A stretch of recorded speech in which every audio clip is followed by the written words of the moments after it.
I turned 30, female, last Saturday. I haven't done anything for my birthday for nearly 8 years.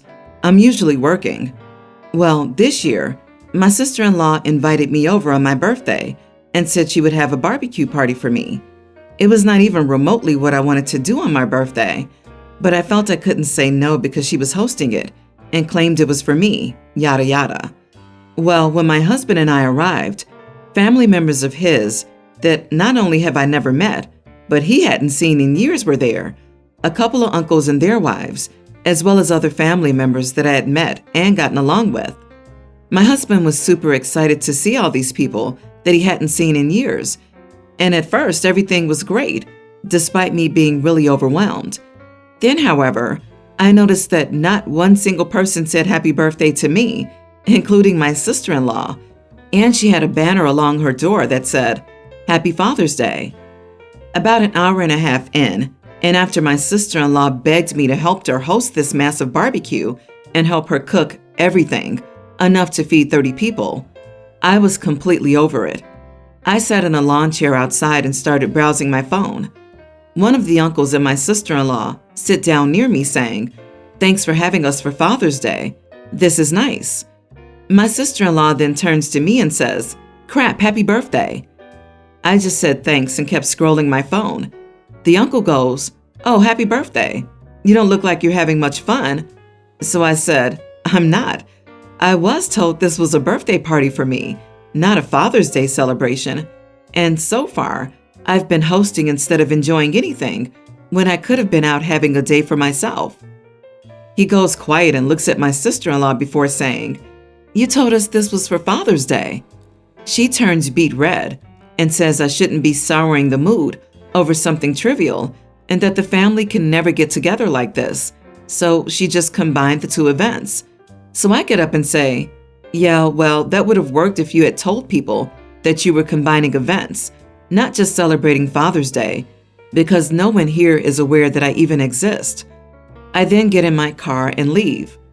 My husband is angry because he said I didn't have to make a big deal out of it because the relatives he hadn't seen in years now think I'm a drama queen, and he had to explain that I was just disappointed and it wasn't a conversation that he should have had to have. Am I the idiot? Not the idiot. She lied and manipulated you to get you to come and stay.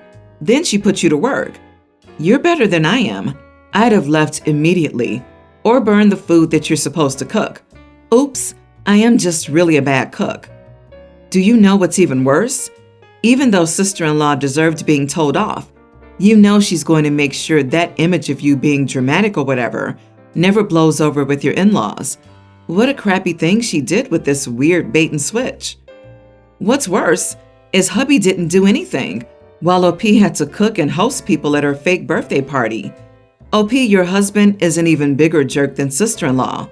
He not only was completely okay with sister-in-law doing this to his wife, he expected her to wait on his family on her birthday while he had fun with his family. If my husband saw me in OP's position, he would take over and firmly tell me to sit down and relax on my birthday because that is what supportive partners do. If he's normally this selfish and takes you for granted, you might want to rethink this marriage because you're married to an idiot. Not the idiot, but you must learn to speak up sooner. You accepted an invitation to a party pitched to be thrown in your honor that you didn't want in the first place. You show up, and it's not a birthday party. It's a family reunion centered on Father's Day. You allow yourself to get pressed into service, cooking, and preparing food. And then all resentment comes out at the end. You could have said no to the invite. You could have said, Wow, everyone's here for my birthday? When you got there, or asked sister-in-law what was going on privately. You could have said, I'd like to meet my husband's family, when you were asked to cook at what was supposed to be a party for you. Stand up for yourself. It doesn't make you a witch if you ask questions or say no to something you don't want to do. My parents broke up when I was a tiny baby. Dad ended up with my stepmom before I turned 1, and my siblings are 2 and 4 years younger than me. Dad's family has never really been around. My stepmom's family is the extended family at my dad's. I spent time equally between my parents until I chose to stay primarily with my mom around a year ago. One thing that has always bothered me is that my stepmom and her family point out what a perfect and complete family we are together. They say it on such a regular basis. I've asked them to be considerate of the fact that my family isn't complete with just them, and they never listen, because it is our complete family. Even when I point out my mom isn't there, it's dismissed quickly. My dad and I have talked about it. He said it should feel nice that they feel like I complete the family. I told him it's not that way for me, that my mom will always be a part of my completed family. I asked him how he would like it if his mom remarried, and I said my complete family was there with them. He never had an answer. So last weekend was my brother's birthday. He's the youngest and they wanted a family photo. I was in a pretty crummy mood for part of the day because my stepmom asked me to spend summer with them and travel as they planned. We had fought because I told her I didn't want to be away from my mom for the entire summer. Then during the photos, I was told to cheer up by her mom that my whole family was there. I snapped. I corrected her that my whole family was not there, and they needed to stop pushing the idea that my whole family didn't include my mom, that I like being with them less and less because they refuse to acknowledge my whole family is different from theirs. Unlike with my mom, she told me, I had an actual family with my dad and stepmom. I told her it was creepy to say my mom was less deserving of being in my family because she chose to stay single and only have me.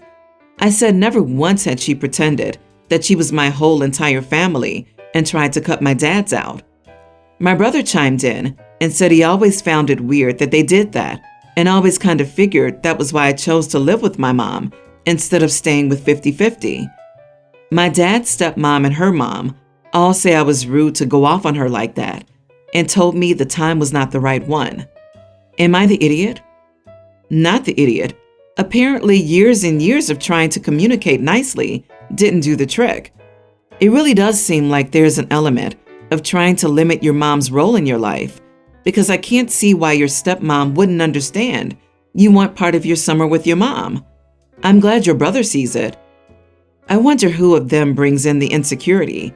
I mean, there has to be a reason why they always quickly dismiss what you're saying as soon as your mom comes into the picture. In general, they, or maybe just stepmom and dad, are going along with it, seem quite obsessed with the idea of having their enclosed, separated family with OP away from mom, as she doesn't fit into the perfect picture. So manipulative and immature. I think they keep trying to make you forget about your mom and make this perfect little family unit where one day you will forget your mom and only have them as a family in their little warped fantasy world. You can't have two complete families. They don't have to keep rubbing in your face that only theirs is your complete family. They need to show respect to you and your mother as well. Talk to your dad and stepmother and explain that the further they try and push your mom out of the picture, the further they'll end up pushing you away.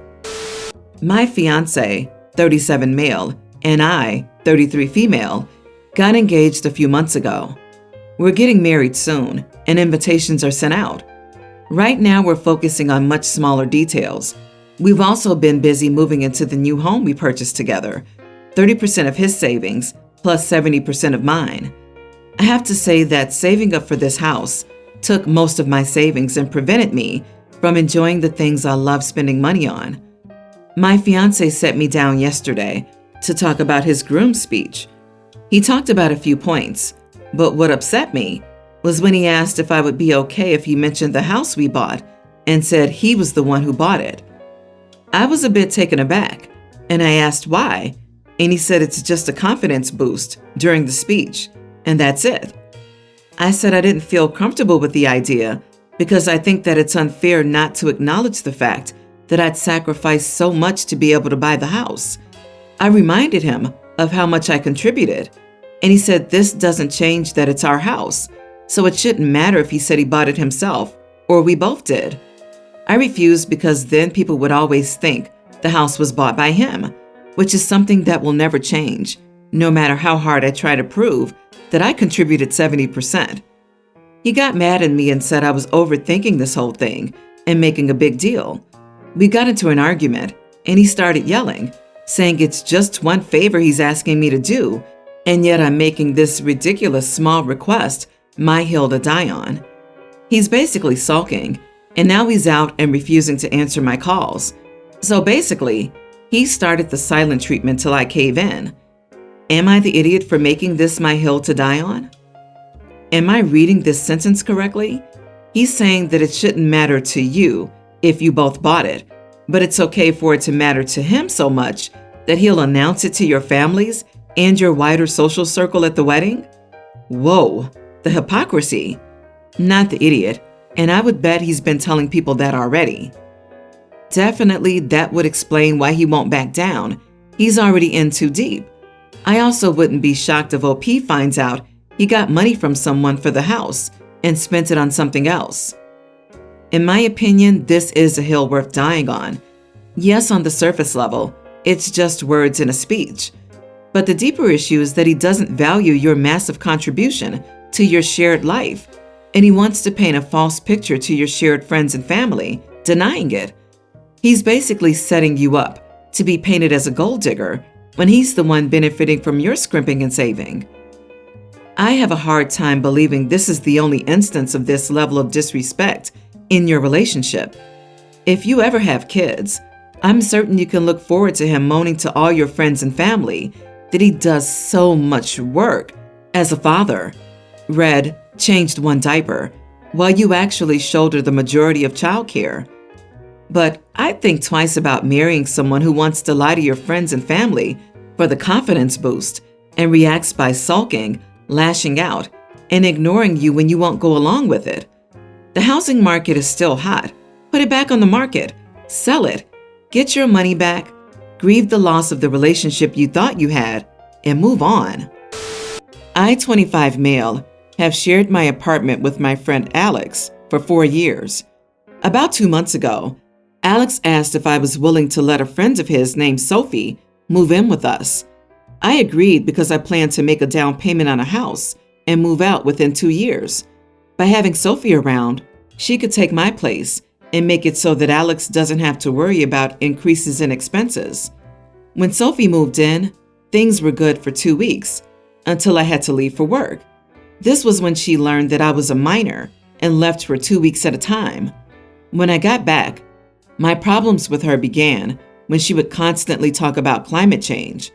She constantly tried to educate us on how and why we should change our habits. The real frustration was when she started going after me and my job. She would constantly say that I would have no job within 10 years. This was accompanied by the ridiculous and false notion that I am poor and working for minimum wage. To try and help me, she would constantly give me college program pamphlets and job postings to find a better job. The straw that broke the camel's back was when she brought her parents into this.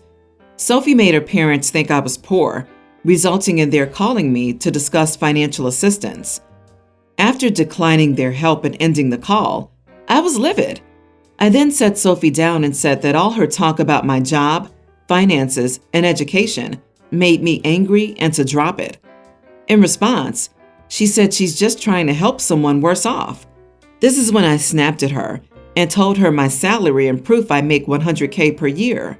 Then I flipped the tables on her and went after her degree in environmental justice. I said that it was worthless and she might as well start working at McDonald's to pay off her debt, as she would never get a real job. After our argument, we didn't speak with each other until after returning from my next work period.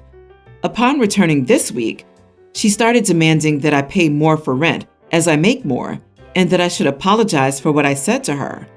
I refused and said that if she didn't like me or the arrangements, she was free to leave at any time.